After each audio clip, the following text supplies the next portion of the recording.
Hello बच्चों, कैसे हैं आप। उम्मीद करती हूँ आप बढ़िया और एकदम मज़े में होंगे, खुश होंगे और अपनी लाइफ को एंजॉय कर रहे होंगे। बिल्कुल जी, खुश रहिए, स्वस्थ रहिए, मस्त रहिए, यही जीवन जीने का सार है। देखिए, जब हम खुश होते हैं तो हम हर कार्य को निपुणता से करते हैं, बेहद उत्साहित रहते हैं, हमारे शरीर में रक्त संचार बेहतर होता है, हमारे कार्य करने की क्षमता बेहतर हो जाती है। इसलिए प्रथम कार्य क्या करना है?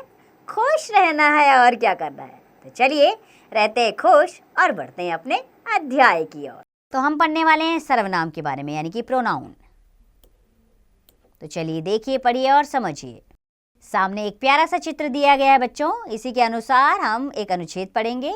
जैसे कि खुशी पार्क में झूला झूल रही है। खुशी के पास में वंश तथा विशु गेंद से खेल रहे हैं। वंश तथा विशु खुशी के मित्र हैं। खुशी के दादा टहल रहे हैं। खुशी की माँ विशु तथा वंश की माँ के साथ बातें कर रही हैं। तो अभी जो हमने वाक्य पढ़े, इन वाक्यों में खुशी, वंश और खुशी शब्दों का बार बार प्रयोग किया गया है, जिसके कारण ये वाक्य कुछ अटपटे लग रहे हैं। अब इन वाक्यों को हम दोबारा देखते हैं। जैसे कि खुशी पार्क में झूला झूल रही है, उसके पास में वंश तथा विशु गेंद से खेल रहे हैं, वह उसके मित्र हैं, उसके दादा टहल रहे हैं, इन सब की माएँ आपस में बातें कर रही हैं। तो आपने देखा कि इन वाक्यों में भी वही बात कही जा रही है, लेकिन खुशी, वंश तथा विशु के स्थान पर उसके, वे, इन सब का प्रयोग करने से ये बहुत सुंदर लगते हैं। ये सर्वनाम है।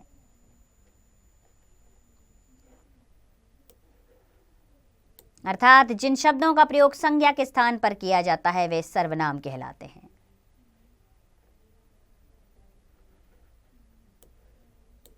आइए सर्वनाम शब्दों का प्रयोग जानें।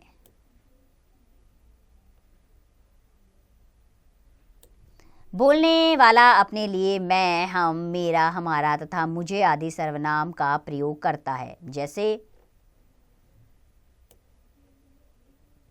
सुनील ने माँ से कहा, मैं खेलने जा रहा हूँ।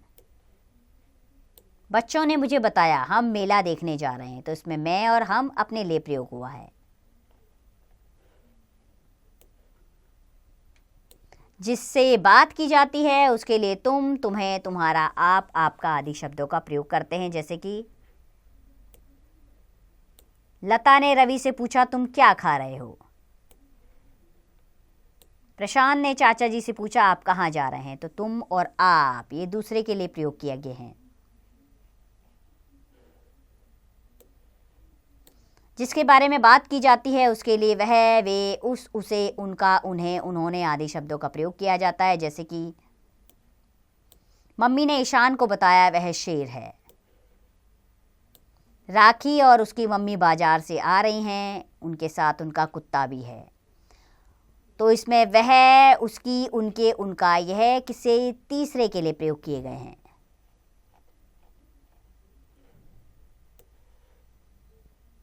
चलिए संज्ञा की तरह सर्वनाम शब्दों के भी बहुवचन होते हैं, उन्हें भी जान लेते हैं।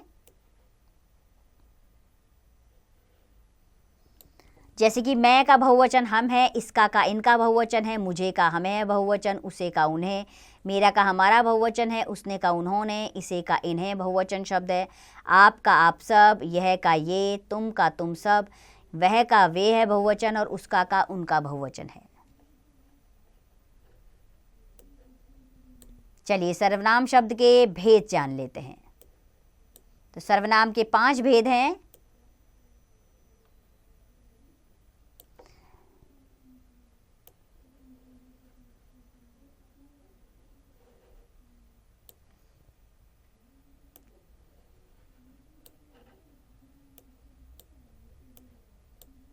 पहला है बच्चों पुरुषवाचक सर्वनाम, जो शब्द बोलने वाले यानी वक्ता, सुनने वाले श्रोता अथवा जिसके बारे में कुछ कहा जाए उसके लिए आए, उन्हें पुरुषवाचक सर्वनाम कहते हैं। जैसे कि स्वराज ने कहा कि मैं स्कूल जा रही हूँ। सुनीता ने अरुण से पूछा कि तुम कहाँ जा रहे हो। वह स्कूल जा रहा था। पहले वाक्य में मैं शब्द वक्ता कहने वाले के लिए, दूसरे वाक्य में तुम श्रोता सुनने वाले के लिए और तीसरे वाक्य में वह शब्द उसके लिए प्रयोग हुआ है जिसके बारे में बात की जा रही है। दूसरा है निश्चयवाचक सर्वनाम, जो सर्वनाम शब्द निकट या दूर के किसी निश्चित व्यक्ति, वस्तु या स्थान की ओर संकेत करते हैं, वह निश्चयवाचक सर्वनाम कहलाते हैं। जैसे कि यह, वह, वे, ये आदि। यह मेरा घर है, वह मेरे मित्र हैं। इसमें यह और वे जो है निश्चयवाचक सर्वनाम है। तीसरा है अनिश्चयवाचक सर्वनाम। जिस सर्वनाम से किसी निश्चित व्यक्ति वस्तु का बोध ना हो उसे अनिश्चयवाचक सर्वनाम कहते हैं, जैसे कोई, कुछ, किसी, किन्हीं आदि। कोई आ रहा है, भिखारी को कुछ दे दो।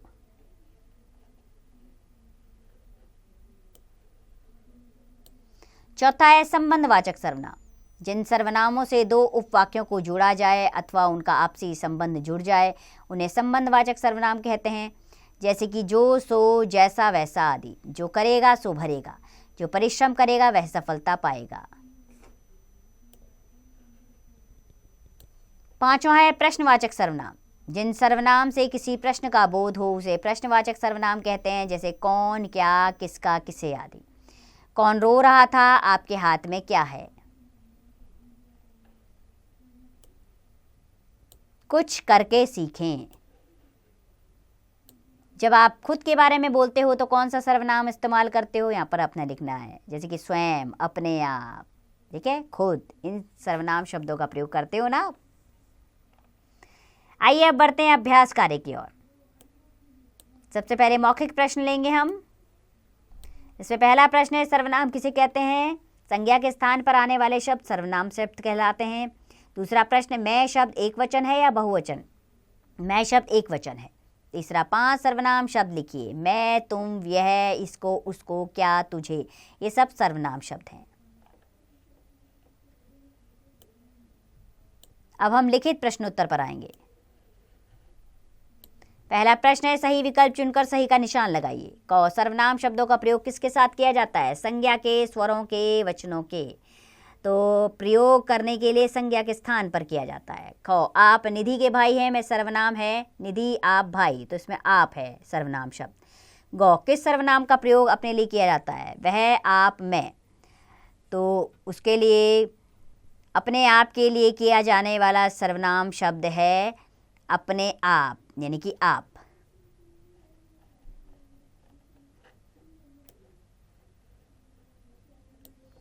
दूसरा है, नीचे लिखे वाक्यों में से सर्वनाम शब्द छांट कर लिखिए। बाहर कोई खड़ा है, तो कोई सर्वनाम शब्द है यहाँ पर। मैंने अपना काम कर लिया, अपना सर्वनाम है। आप मेरे घर कब आओगे, मेरे इसमें सर्वनाम शब्द है। हम दिल्ली घूमने जाएंगे, हम। तुम्हारा विद्यालय कहाँ पर है, तुम्हारा इसमें सर्वनाम शब्द है।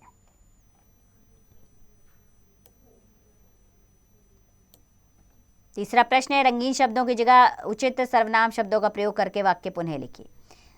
रिंकी को रिंकी की माँ ने खाना दिया, रिंकी को उसकी माँ ने खाना दिया। अजय को अजय के पिताजी बुला रहे हैं, अजय को उसके पिताजी बुला रहे हैं। निक्की ने निक्की के पिताजी से कहा कि निक्की कक्षा में प्रथम आई है, निक्की ने अपने पिताजी से कहा कि वह कक्षा में प्रथम आई है। वासु ने वासु की अध्यापिका को पाठ सुनाया, वासु ने अपनी अध्यापिका को पाठ सुनाया।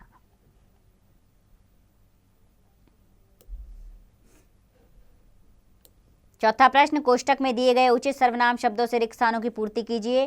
क, नव्या ने डैश खाना दिया, नव्या ने उसे खाना दिया।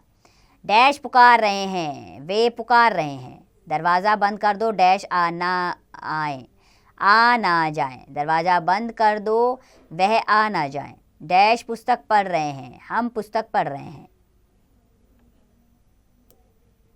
बच्चों, अब हम गतिविधि करेंगे। अपने प्रिय खिलौने का चित्र बनाइए, चिपकाइए। सर्वनाम शब्दों का प्रयोग करते हुए उसके बारे में 3-4 वाक्य लिखिए। तो यहाँ पर आपने खिलौने का चित्र चिपकाना है और उसके बारे में वाक्य लिखने हैं। तो बच्चों, मुझे पूरी उम्मीद है कि व्याकरण का ये अध्याय आपको अच्छे से समझ में आया होगा। देखिए, व्याकरण में दक्षता प्राप्त करनी है तो इसके लिए आपको अभ्यास ज़रूर करना होगा। अगर उच्चारण गलत होगा तो लेखन में भी अशुद्धियाँ आएंगी, यानी कि आपका लेखन, आपके लिखने की क्षमता वो भी गलत हो जाएगी। इसलिए व्याकरण के लिए आपको अभ्यास की आवश्यकता है। तो मैं पूरी उम्मीद करती हूँ कि आप बार बार अभ्यास करेंगे और व्याकरण में दक्ष बने।